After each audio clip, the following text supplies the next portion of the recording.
Hello everyone, कैसे हैं आप लोग। Good morning, happy morning. मजे ले रहे होंगे। आई होप कि पीछे का सारा लेक्चर आप लोग देख लिए होंगे और बहुत अच्छे से तैयारी कर रहे होंगे। तो इस बार डंका पीट के आना है, बोर्ड में गर्दा उड़ा देना है। चलिए, अपना लेक्चर सीरीज जो चल रहा था उसमें लेक्चर नंबर 16 है, जिसमें दो नंबर में आने वाले लगभग 4-5 क्वेश्चन, 5-6 क्वेश्चन मैं इस लेक्चर में करने वाला हूं। तो जितने भी 2 नंबर में आएंगे उनको मैं देखता हूं। कह रहा है डिस्कस द फॉलोइंग टर्म्स, यानी जो टर्म्स हैं जो दिए जाएंगे 2 नंबर में, उनको आपको डिफाइन करना है। तो कैसे डिफाइन करेंगे। पहला टर्म है कोऑर्डिनेशन नंबर। तो अगर हम कोऑर्डिनेशन कंपाउंड पढ़ते तो बहुत डिटेल में जाते, लेकिन अभी उसकी उतनी जरूरत है नहीं। अगर 2 नंबर में आया तो हम उसके लिए उतना काम कर दिए हैं, उतना लिख के आ जाइएगा तो पूरे के पूरे मार्क्स आपको मिलेंगे और एग्जामिनर को भी आपको समझ में आ जाएगा। पूरा इफेक्टिव लिखा गया है। डिफिनेशन भी अपनी भाषा की होनी चाहिए, जैसे कि है यहाँ कोऑर्डिनेशन नंबर क्या है। The number of coordinate covalent bond form between ligand and central metal atom present in a complex compound is called coordination number. उसे क्या कहते हैं, कोऑर्डिनेशन नंबर। यानी सेंट्रल मेटल एटम और लिगेंड के बीच जितना कोऑर्डिनेट बॉन्ड बनता है उसे हम क्या कहते हैं, कोऑर्डिनेशन नंबर। जैसे मैंने एग्जांपल उठाया K4FeCN6। यहां देखिए Fe जो है सेंट्रल मेटल एटम है और ये Cn क्या है, लिगेंड। लिगेंड क्या होता है, जो अपना lone pair of electron central metal atom को देके उससे कोऑर्डिनेट बॉन्ड बनाता है। ठीक है, तो यहां से एक दिया होगा अपना, यहां से एक दिया, इधर से एक दिया, यहां से एक दिया, यहां से एक दिया और यहां से टोटल 6 लिगेंड ने 6 लोन पेयर ऑफ इलेक्ट्रॉन दिया इस सेंट्रल मेटल एटम को। तो कितने बॉन्ड बने, 6। तो जितने बॉन्ड बनते हैं सेंट्रल मेटल एटम और लिगेंड के बीच उसे हम कोऑर्डिनेशन नंबर कहते हैं। यहां 6 बना तो कोऑर्डिनेशन नंबर 6, यहां 5 बना तो कोऑर्डिनेशन नंबर 5। तो ये हुआ आपका कोऑर्डिनेशन नंबर। अगला है दूसरा टर्म है इफेक्टिव एटॉमिक नंबर। तो ये क्या होता है, मान लीजिए कोई एटम है, उसके पास इलेक्ट्रॉन मान लीजिए कि 24 है, तो उसके आगे आने वाला इनर्ट गैस कौन सा है, क्रिप्टन, जिसकी एटॉमिक नंबर कितनी है, 36 है ना, क्रिप्टन की 36। तो वो 24 वाला क्या चाहता है कि उसकी एटॉमिक नंबर 36 हो जाए। उसके लिए वो क्या करेगा, नंबर ऑफ इलेक्ट्रॉन्स को गेन करता है। तो जितना इलेक्ट्रॉन गेन करता है जिससे कि उसके इलेक्ट्रॉन 36 हो जाए, इसे हम इफेक्टिव एटॉमिक नंबर कहते हैं। उसी को मैंने लिख दिया है, it is the total number of electron. क्या है, total number of electron which added, जो ऐड किया जाता है by a central metal atom या आयन विथ इट, यानी सेंट्रल मेटल आयन को अपने पास जो इलेक्ट्रॉन ऐड किया जाता है वही इलेक्ट्रॉन की संख्या है। Until the total number on central metal atom do not become equal to the next inert gas, तब तक इलेक्ट्रॉन गेन करता है जब तक कि उसके पास टोटल इलेक्ट्रॉन्स की संख्या उससे आगे आने वाले इनर्ट गैस के बराबर ना हो जाए। अगला इनर्ट गैस के बराबर उसमें इलेक्ट्रॉन की संख्या हो गई तो उसे क्या कहेंगे कि ये कंपाउंड, ये central metal atom effective atomic number को शो कर रहा है। तो वही मैंने डिफिनेशन लिख दिया है, बहुत इजी है। अब इफेक्टिव एटॉमिक नंबर बराबर क्या होता है, तो Z क्या है, एटॉमिक नंबर। क्या है, एटॉमिक नंबर माइनस ON का मतलब oxidation number plus 2 into CN मतलब कोऑर्डिनेशन नंबर। ठीक है, कोऑर्डिनेशन नंबर क्या होता है, अभी आपने देखा था टोटल नंबर ऑफ इलेक्ट्रॉन जो गेन करेगा। एक कोऑर्डिनेट बॉन्ड है मतलब 2 इलेक्ट्रॉन सेंट्रल मेटल एटम को मिल गए। तो देखिए, अगर हमने लिखा ये कंपाउंड कि ये कंपाउंड इफेक्टिव एटॉमिक नंबर को शो करता है या नहीं, तो आइए देख लेते हैं। CO है, CO ऑक्सीडेशन स्टेट निकालेंगे तो CONH3 कॉम्प्लेक्स पर 3+ आएगा और 3Cl पर 1- ऐसे ही टूट जाएगा। अब ये तोड़ना वगैरह तो कॉम्प्लेक्स कंपाउंड की बात है, वहां डिटेल पढ़ेंगे। लेकिन यहां तो ये है कि कॉम्प्लेक्स पार्ट अलग टूटता है और बाहर वाला अलग टूट जाता है। तो देखिए 3 आया प्लस, अमोनिया जो है इसकी 0 हो जाती है ऑक्सीडेशन नंबर, यानी ये 3 का 3 इस सेंट्रल मेटल एटम का है, यानी CO का ऑक्सीडेशन स्टेट +3। तो इफेक्टिव एटॉमिक नंबर निकालिए, तो ZCO कोबाल्ट क्या होता है 27 एटॉमिक नंबर होता है, माइनस ऑक्सीडेशन नंबर 3 आया तो 3 प्लस 2 है फॉर्मूला में, तो 2 इंटू CN, CN क्या है कोऑर्डिनेशन नंबर, कितना कोऑर्डिनेशन नंबर है 6 NH3 है, टोटल कितना है 6, यानी 6 को कोऑर्डिनेट बॉन्ड बनाया होगा तो कोऑर्डिनेशन नंबर 6, तो 6 से गुणा, देखिए 27 में से 3 गया 24, 24 12 36। इसका अगला कोबाल्ट के आगे इनर्ट गैस कौन सा आता है, क्रिप्टन ही आता है, जिसकी एटॉमिक नंबर 36 होती है, यानी 36 आया जो जस्ट लाइक कैसे है क्रिप्टन की तरह। इसका मतलब है कि ये इफेक्टिव एटॉमिक नंबर को फॉलो करता है। ऐसे आप बहुत सारे एग्जांपल देके क्लियर कर सकते हैं। तो आइए तीसरा जानते हैं मोल फ्रैक्शन क्या होता है। ठीक है, तो देखते हैं।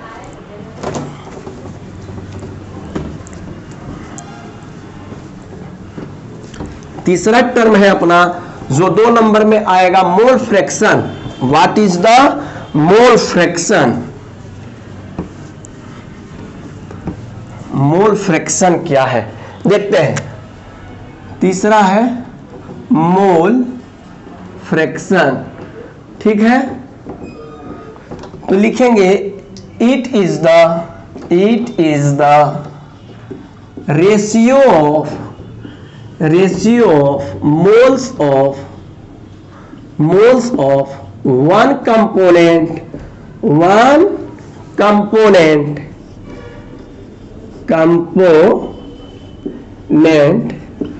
to the all component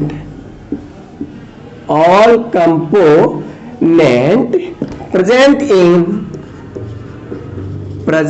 in solution is called क्या कहते हैं Munna? Mole fraction.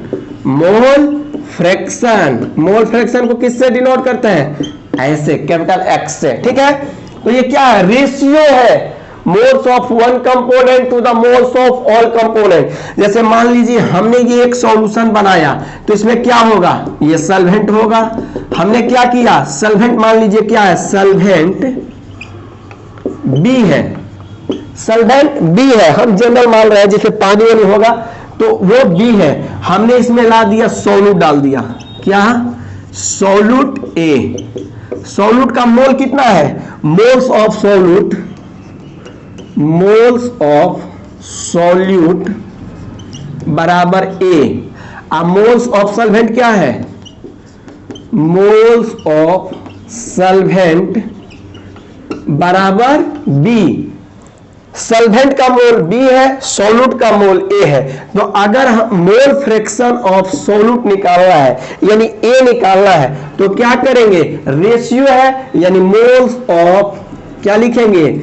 Moles of A अब बटा टोटल मोल क्या है? Moles of A plus B, दोनों का मोल ले लेना है। A का मोल कितना दिया है? मोल्स ऑफ सॉल्यूट बराबर A बटा A प्लस B। क्लियर है?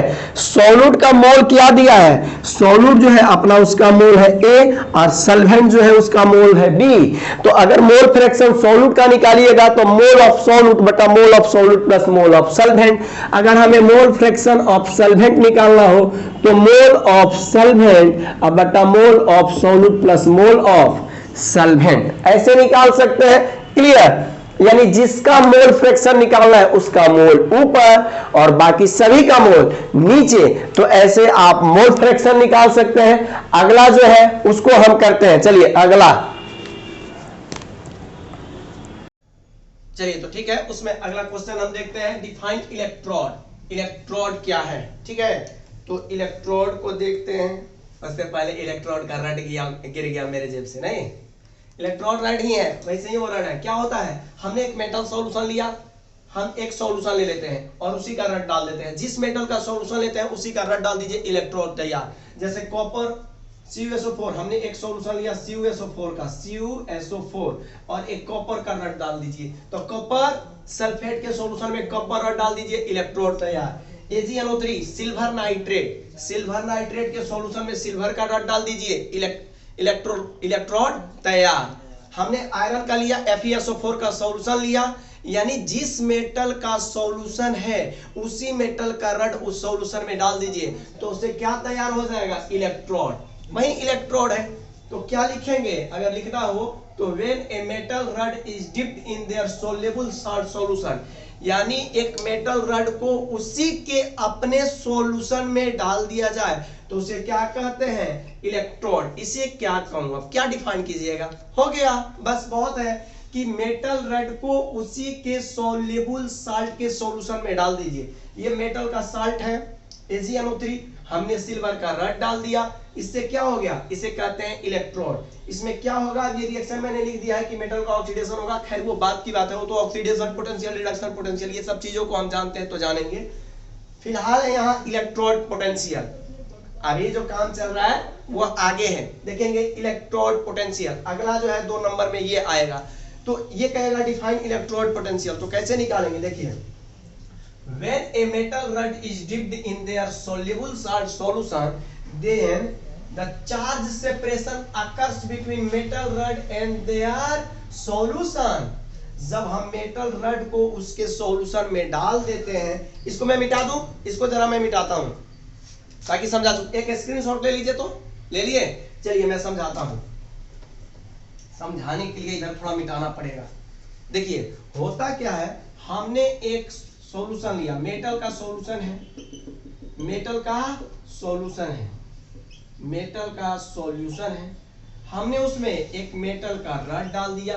जैसे ही मेटल का रड डालेंगे तो मेटल की 2 प्रॉपर्टी होगी, या तो उसका ऑक्सीडेशन हो जाएगा या रिडक्शन हो जाएगा। अब मेटल का कौन सा नेचर है वो तो इलेक्ट्रोकेमिस्ट्री में आप आएंगे, जब हमसे पढ़ेंगे डिटेल में हम लोग जाएंगे तब पता चलेगा। लेकिन ये जानिए कि उसकी 2 ही प्रॉपर्टी होगी, या तो ऑक्सीडाइज होगा या रेड्यूस होगा। ऑक्सीडाइज होगा यानी अपने इलेक्ट्रॉन को लॉस करते जाएगा, और रेड्यूस होगा यानी इलेक्ट्रॉन को गेन करते जाएगा। तो मान लीजिए ये मेटल ऑक्सीडाइज होने वाला है, जैसे हमने क्या ले लिया, एक मेटल ऐसा लिया जो ऑक्सीडाइज हो सकता है, जैसे कॉपर ले लिया, आयरन ले लिया, कोई भी इस तरह का मेटल ले लीजिए। तो जैसे मेटल का, ये मेटल का सॉल्यूशन है, मेटल सॉल्यूशन, अच्छा लिखे तो है यार, मेटल सॉल्यूशन है, और हमने मेटल रड लिया, तो ये ऑक्सीडेशन होने वाला मेटल है, तो क्या होगा, आएगा इसमें, यानी मेटल, मेटल यहां लिखा हुआ है किसमें, जब इक्विलिब्रियम में आ जाता है, इक्विलिब्रियम कंडीशन, जब इसे बैटरी से कनेक्ट करते हैं उस समय क्या करता है, ये मेटल आयन में चला जाएगा और अपने इलेक्ट्रॉन को लूज कर देगा, यानी मेटल इसमें आएगा M+ बन जाएगा, मेटल सॉल्यूशन में आएगा M+ बन जाएगा, मेटल सॉल्यूशन में आएगा M+ बन जाएगा। ठीक है, अब जब प्लस में आ गया यानी पॉजिटिव चार्ज बाहर में इसके आने लगे, ठीक है, और इलेक्ट्रॉन उसी में रह गए। यार ये तो आयन बन रहा है ना, तो इलेक्ट्रॉन लॉस कर रहा है, वो इलेक्ट्रॉन इधर ही है, वो इलेक्ट्रॉन इधर ही है, इधर से इलेक्ट्रॉन जाएगा, हालांकि इसको बैटरी से आगे कनेक्ट करते हैं तो वो अलग है, बात की बात है, लेकिन हमें सिर्फ इतना डिफाइन करना है कि इलेक्ट्रोड पोटेंशियल क्या है।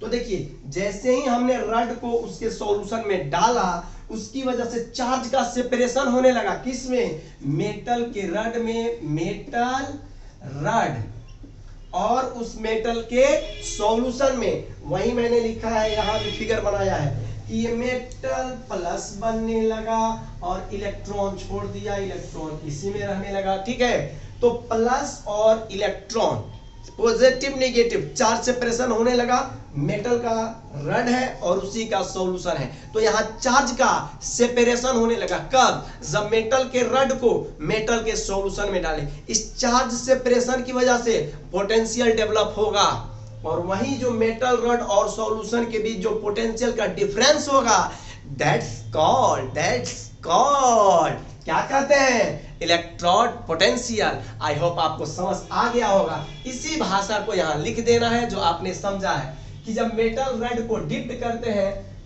Metal rod is dipped in their soluble, क्या लिखा है जी, in their solution, then charge separation occurs.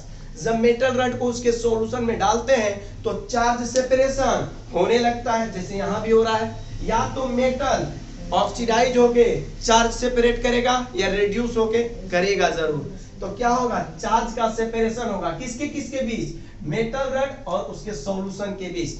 इस चार्ज सेपरेशन की वजह से, due to this charge separation, potential develop हो जाएगा सॉल्यूशन के अंदर। हाफ सेल यहां लिखा है, एक है तो हाफ सेल, या तो ऑक्सीडेशन हाफ सेल होगा या रिडक्शन हाफ सेल। अगर ऑक्सीडेशन हो रहा है तो ऑक्सीडेशन हाफ सेल है, रिडक्शन होने रहेगा मेटल का तो रिडक्शन हाफ सेल। तो पोटेंशियल डेवलप हो जाएगा जब मेटल रड को उसके सॉल्यूशन में डालेंगे तो चार्ज का सेपरेशन होगा। इस चार्ज सेपरेशन से पोटेंशियल डिफरेंस होगा।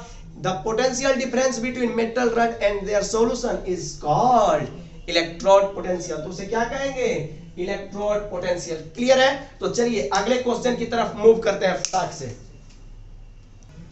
अब देखिए जो आपके लिए अगला क्वेश्चन होगा वो होगा कि रोस्टिंग क्या है, कैल्सिनेशन क्या। बहुत very very very important question. आप कह सकते हैं जितना कहिएगा उतना कम, वीवीआईक्यू ही मार लीजिएगा, एकदम वीवीआईक्यू ही मार लीजिएगा। इस पे कहेगा डिफाइन रोस्टिंग एंड कैल्सिनेशन या what is difference between roasting and calcination. हालांकि ज्यादा नहीं आएगा, 2 नंबर में ही आएगा, लेकिन 2 नंबर में 2-3 पॉइंट लिख दीजिएगा। हालांकि मैंने 4-5 पॉइंट लिखा है। क्या होता है, in roasting the conversion of concentrated ores into its oxide in presence of oxygen। जैसे मान लीजिए हमने एक कोई ले लीजिए Cu2S कॉपर ग्लास, इसका रिएक्शन हमने करा दिया ऑक्सीजन से इन प्रेजेंस ऑफ हीट। वहीं हमने लिखा है conversion of concentrated ore into its oxide in presence of oxygen. Oxygen के प्रेजेंस में रिएक्शन कराया जाता है तो उसे क्या कहते हैं, किसी कॉन्सेंट्रेटेड ओर को, ये क्या है कॉन्सेंट्रेटेड ओर, कॉन्सेंट्रेटेड ओर, इसका रिएक्शन ऑक्सीजन के प्रेजेंस में कराया जाए तो उसे क्या कहते हैं, रोस्टिंग। दूसरा पॉइंट है कि in this process heat is given below it's fusion temperature, जिससे कि वह वेपर फेज वगैरह में ना कन्वर्ट हो, उससे कम टेम्परेचर देंगे। लगभग 1 से 50 से 160 डिग्री सेल्सियस टेम्परेचर देते हैं। ठीक है, 150 टू 160 डिग्री सेल्सियस टेम्परेचर देते हैं लगभग। आप लिख भी सकते हैं 150 टू 160 डिग्री सेल्सियस टेम्परेचर देते हैं। ठीक है, तो क्या होता है, in this process SO2 gas निकल जाता है। कैसे, अब ये ऑक्सीजन कॉपर से रिएक्शन कर लेगा, Cu2O plus SO2 gas release हो जाएगा। बैलेंस करना होगा, कर लीजिएगा, वो कोई बड़ी चीज नहीं है। यहाँ 2 दे दीजिए, यहाँ 2 दे दीजिए, तो कॉपर 4 हो गया, कॉपर 4 हो गया, ऑक्सीजन 2 तो 4 हो गया, सल्फर 2 हो गया, 2SO2। अगर ज्यादा हो, अब ऑक्सीजन कितना हो गया उधर, 4 2 6, तो यहाँ 3O2 दे दीजिए, बैलेंस हो गया। तो क्या होता है, कॉन्सेंट्रेटेड ओर को उसके ऑक्साइड में कन्वर्ट कर देना by the presence of oxygen is called roasting. Temperature जो दिया जाता है बिलो इट्स फ्यूजन टेम्परेचर दिया जाता है। इस प्रोसेस में SO2 गैस निकलता है और किस तरह के ओर का कॉन्सेंट्रेशन होता है, सल्फाइड ओर। सल्फाइड ओर क्या होता है, ऐसा ओर जिसमें सल्फर प्रेजेंट हो तो उसे सल्फाइड ओर कहते हैं। तो ये रोस्टिंग है।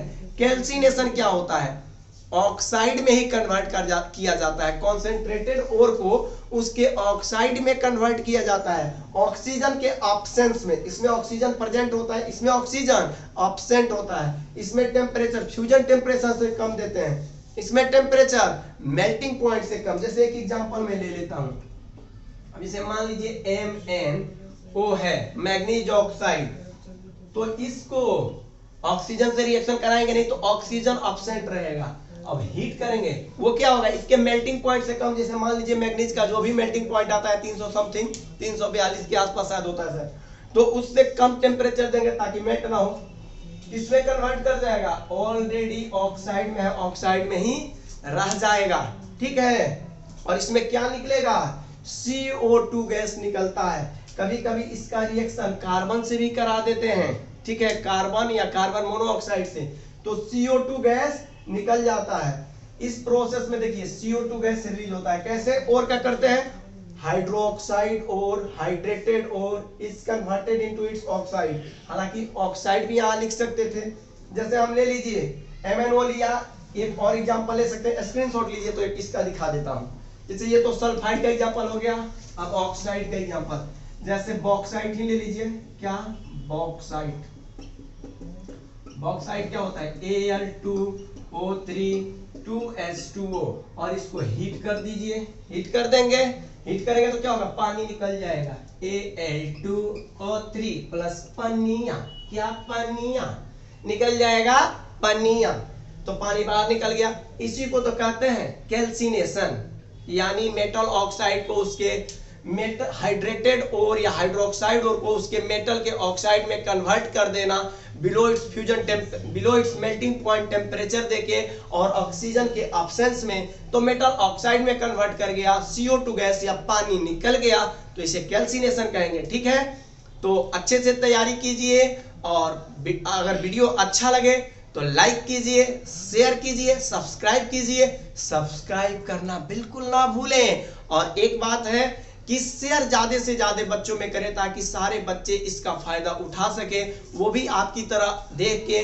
बोर्ड में अच्छा कर सके। ठीक है, मिलते हैं अगले लेक्चर में अगला नया लाजवाब क्वेश्चन के साथ। Thank you.